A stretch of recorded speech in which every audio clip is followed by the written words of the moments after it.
तो कैसे विद्यार्थियों, आशा करता हूँ कि आप सभी ठीक ही होंगे। तो आपके ही अपने इस यूट्यूब चैनल में आप सभी लोगों का स्वागत है।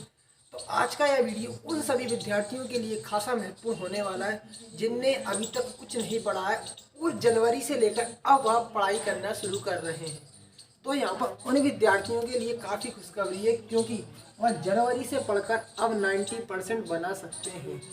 तो यहाँ पर सबसे पहले हम उस पूरी प्रोसेस के बारे में आज जिक्र करने वाले हैं और कैसा क्या टाइम टेबल विद्यार्थियों का रहने वाला है, जो अब विद्यार्थियों को काफ़ी कारगर साबित होने वाला है। तो यहाँ पर मैं आपको बताना चाहूँगा कि जो आपका टाइम टेबल है वो कुछ इस प्रकार का पूरा होना चाहिए। यदि आप पूरा इस प्रकार से टाइम टेबल यहाँ पर बताया गया है उसको फॉलो करते हैं तो मैं इस बात की गारंटी ले रहा हूँ कि 90% आने से आपके कोई नहीं रोक सकता। तो यहाँ पर सबसे पहले अपन टाइम टेबल की बात करते हैं, मॉर्निंग के टाइम टेबल की। इसके मॉर्निंग के टाइम टेबल की तो यहाँ पर जो मॉर्निंग का टाइम टेबल है, अधिकतर इस समय जो विद्यार्थी होते हैं वो क्या करते हैं, स्कूल जाते हैं। क्या करते हैं, स्कूल जाते हैं।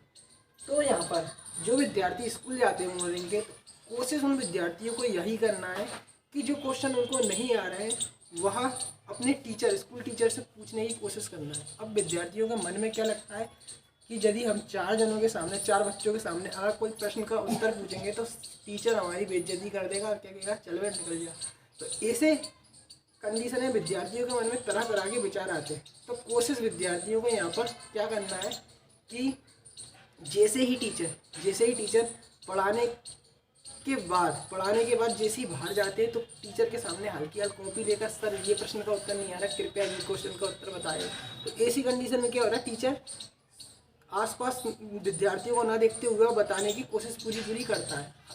अब यहाँ पर दूसरी बात करते हैं उन विद्यार्थियों की जो यहाँ पर मॉर्निंग के टाइम पे क्या कोचिंग जाते हैं। तो ठीक अभी कोचिंगों का क्या सीन है मैं आपको बताना चाहूँगा कि कोचिंगों में रिवीजन चल रहा है। उनने कोर्स तो करा दिया कैसे ना कैसे करके, जनवरी से लेके दिसंबर तक। कोचिंगों का मेन उद्देश्य क्या रहता है कि कोर्स करा दो, बस कोर्स करा दो, चाहे विद्यार्थियों को समझ में आए या फिर नहीं। यहाँ पे मैं एक बिल्कुल सही बात बता रहा हूँ, चाहे विद्यार्थियों को समझ में आए या नहीं। क्योंकि होता क्या है अधिकतर कि भीड़ कोचिंगों में अधिकतर ज़्यादा रहती है। मैं कोचिंगों के खिलाफ नहीं हूँ, पर मैं बताना चाहूँगा जो हकीकत की बात है। इस टाइम क्या होता है, भीड़ काफ़ी ज़्यादा होती है कोचिंगों में। तो विद्यार्थियों के संग वही सीन होता है कि भीड़ में जो प्रश्न का उत्तर उनको नहीं आ रहा होता है वह पूछने की कोशिश करते हैं, कोशिश नहीं कर पाते क्योंकि भीड़ में उनके मन में संशय, तरह तरह के संशय आते हैं तो वह पूछ नहीं पाते। तो सेम विद्यार्थियों को अब करना क्या है मैं आपको बताऊं कि जैसे ही कोचिंग पढ़ाकर टीचर थोड़ा सा रेस्ट लेता है, तो हाल की हाल जैसे लगातार कोचिंग तो पढ़ाते नहीं है, मैं आपको बताऊं कोचिंग के बच्चे जाने लगते हैं तो उस बीच आप क्या कर सकते हैं, अपना जाके प्रश्न का उत्तर पूछ सकते हैं। सर जी मेरे को प्रश्न नहीं आया था, कृपया आप मुझे बता दीजिए। तो ऐसी कंडीशन में टीचर आपको कभी मना नहीं करेगा, चाहे कोचिंग का हो या फिर स्कूल का। अब यहाँ पर हम बात करते हैं जो विद्यार्थी स्कूल नहीं जाते, तो ज़रूरी नहीं है कि वो स्कूल नहीं जाते तो कोचिंग नहीं जाते, कोचिंग तो जाते होंगे। तो यहाँ पर उन्हीं विद्यार्थियों को केवल इस बात का ध्यान रखना है, मॉर्निंग के वक्त अगर वह कोचिंग जाते हैं तो जो उनके कोचिंग टीचर है उनसे कैसे ना कैसे करके किसी प्रश्न का उत्तर जो तुमको नहीं आता है वह पूछने की कोशिश करना है। ठीक, यहाँ पर अब मॉर्निंग के समय जो बिना स्कूल जाने वाले विद्यार्थी हैं, वह कुछ ऐसे विद्यार्थी होते हैं जो ना ही कोचिंग जाते हैं ना ही स्कूल जाते हैं, वो खुद सेल्फ स्टडी करते हैं। For example private student. अब प्राइवेट स्टूडेंट भी ऐसे जो कोचिंग भी नहीं जाते हैं। तो यहाँ पर उन विद्यार्थियों को करना क्या है मैं बताना चाहूँगा कि सेल्फ स्टडी कैसे करना है। मैं बताऊँ उन विद्यार्थियों को कि सबसे पहले वो ऑब्जेक्टिव टाइप प्रश्नों को तैयार करें, जो ओटी बेस्ड क्वेश्चन होते हैं, 1-1 अंक वाले होते हैं। क्योंकि देखा जाए तो इस बार देखा जाए तो हर ऑल बोर्ड की बात करते हैं तो ऑल बोर्ड में अधिकतर यहाँ पर देखा जाए तो ओटी देखने को मिलने वाली है 30 अंक की। कितनी अंक की? 30 अंक की ओटी देखने को मिलने वाली है। तो यहाँ पर उन विद्यार्थियों का मैं सलाह के तौर पर कहना चाहूँगा कि ना ही वो स्कूल जा रहे हैं ना ही वो कोचिंग जा रहे हैं, दोनों में से कुछ नहीं जा रहे हैं, घर पे स्टडी कर रहे हैं, प्राइवेट फोरम भर दिया है। तो यहाँ पर उन विद्यार्थियों को सलाह के तौर पर मैं सबसे पहले कहना चाहूँगा कि सबसे पहले वह ओटी टाइप क्वेश्चन को तैयार करें। कौन से? ओटी टाइप, ऑब्जेक्टिव टाइप प्रश्नों को लगाएं। फिर नेक्स्ट देखा जाए तो जो जिस भी पार्ट से 4 अंक के 5 अंक के क्वेश्चन देखने को उनको मिल रहे हैं, सबसे पहले आप उन क्वेश्चनों को लगाएं। फिर 4-5 के बाद 3 अंक वाले क्वेश्चन को लगाएं। जिस पार्ट से 3 अंक के प्रश्न पूछे जा रहे हैं वहाँ से 3 अंक वाले लगाएं। फिर जिस पार्ट से 2 अंक वाले प्रश्न पूछे जा रहे हैं वह 2 अंक वाले क्वेश्चन लगाएं। अब यह कैसे पता पड़ेगा कि किस पार्ट से 30 अंक के, किस पार्ट से 4-5 अंक के, किस पार्ट से 3 अंक के, किस पार्ट से 2 अंक के और किस पार्ट से ऑब्जेक्टिव टाइप प्रश्न आने वाले हैं। तो इसके लिए आपको आपकी बोर्ड का ब्लूप्रिंट उठाना पड़ेगा, उससे आपको बखूबी पता पड़ जाएगा किस पार्ट से कितने अंक का प्रश्न आ रहा है। अब यहाँ पर बात करते हैं यहाँ पर कि यही जो सब ओटी वगैरह चीज़ें सभी विद्यार्थियों को करना इसी हिसाब से पढ़ना है कि 30 अंक की सबसे पहले ओटी तैयार करें, फिर 4-5 वाले क्वेश्चन तैयार करें, फिर 3 अंक के प्रश्न, फिर 2 अंक के। तो मैं कहना चाहूँगा कि हाँ, यह जो चीज़ है यह सभी विद्यार्थियों को अप्लाई करना है, चाहे वो स्कूल जा रहे हों या कोचिंग जा रहे हों, इससे मुझे मतलब नहीं है। सभी विद्यार्थियों को यह चीज़ जरूर अप्लाई करना है। सबसे पहले ऑब्जेक्टिव टाइप प्रश्नों पर ज़्यादा फोकस करना है। अब यहाँ पर हम बात करते हैं कि ये तो आपकी कहानी हो गई सुबह की। अब बात करते हैं हम दोपहर 12 बजे के बाद की। तो दोपहर 12 बजे का क्या सीन रहेगा, मैं आपको बताना चाहूँगा कि कुछ यहाँ पे विद्यार्थी ऐसे होते हैं जिनके स्कूल दोपहर के होते हैं 12 बजे के, ठीक। कुछ विद्यार्थी ऐसे होते हैं जो दोपहर में कोचिंग जाते हैं। तो यहाँ पर स्कूल और कोचिंग पढ़ने के बाद 1 घंटा विद्यार्थियों को रेस्ट लेना है। फिर करना क्या है, समस्त विद्यार्थियों को सबसे पहले ब्लूप्रिंट उठाना है। ब्लूप्रिंट में सबसे पहले ऑब्जेक्टिव टाइप प्रश्नों को तैयार करना है, फिर 4-5 अंक वाले जिस चैप्टर से पूछे जा रहे हैं उन प्रश्नों को तैयार करना है, फिर 3 अंक वाले, फिर लास्ट में 2 अंक वाले जिस चैप्टर से प्रश्न पूछे जा रहे हैं वही प्रश्न तैयार करना है। अब यहाँ पे आपको ऐसी पर सब्जेक्ट के संग करना है, पर सब्जेक्ट के संग ऐसा ही करना है। फिर ठीक मैं आपको बताना चाहूँगा कि पर सब्जेक्ट में आपको कितना टाइम देना है। तो पर सब्जेक्ट में विद्यार्थियों को 45 मिनट का यहाँ पे टाइम देना है। कितने? 45 मिनट का। और जिस सब्जेक्ट में विद्यार्थी होशियार है, उनको कितने मिनट का टाइम देना है, यहाँ पे 30 मिनट का टाइम देना है।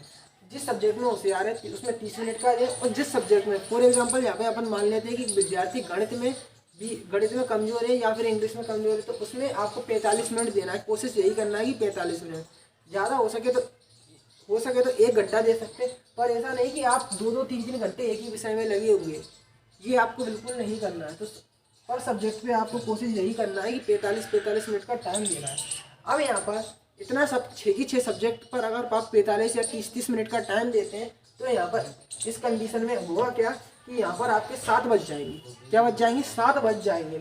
मेरे दिमाग में ऐसा लगा कि 7 बज जाएंगे, यहाँ 7 बज जाएंगे अगर देंगे आधा घंटा।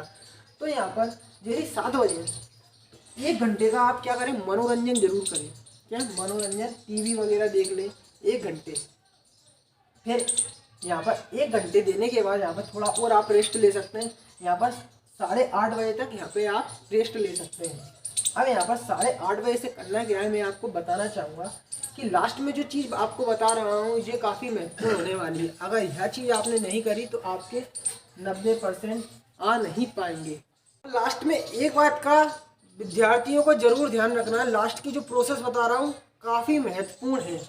तो जैसे ही विद्यार्थी रेस्ट लेने के बाद यहाँ पर 8:30 बजे से विद्यार्थियों का क्या सीन रहने वाला है, विद्यार्थियों को बताना चाहूँगा। तो यहाँ पर सबसे पहले जैसे ही रात के 8:30 बज जाए तो विद्यार्थियों को करना क्या है, पर सब्जेक्ट के जो सैम्पल पेपर है, पर सब्जेक्ट के सैम्पल पेपर आपको तैयार करना है कि जितने क्वेश्चन आपने याद करें उनमें से कितने क्वेश्चन आपको आ रहे हैं। तो पर सब्जेक्ट के विद्यार्थियों को सैम्पल पेपर यहाँ पे लगाना है। अब एक दिन विद्यार्थी क्या करेंगे, सैम्पल पेपर लगाएंगे और उसके अगले दिन यहाँ पर सब्जेक्ट के प्रीवियस ईयर के क्वेश्चन पेपर लगाएंगे। मतलब एक दिन तो सैम्पल पेपर लगा लेंगे, ठीक। उसके अगले दिन क्या करेंगे, चलो अगले पुराने वर्ष के जो पिछले पेपर हैं जो पूछे गए हैं प्रीवियस ईयर के क्वेश्चन पेपर लगाएंगे। तो ऐसे एक दिन सैम्पल पेपर, एक दिन प्रीवियस ईयर के क्वेश्चन पर डे आप लगाए। तो यहाँ से 8:30 बजे से लेके आप रात 11 बजे तक यह सब काम करें। एक दिन सैम्पल पेपर, एक दिन प्रीवियस ईयर। तो हुआ क्या कि यह जो अपना समय रहेगा, अगर आप सैम्पल पेपर और ये लगाएंगे एक दिन, तो आपको परीक्षा का जो पैटर्न है, किस तरह के क्वेश्चन आते हैं, कैसे क्या आते हैं, वह आपको बखूबी पता लग जाएगा।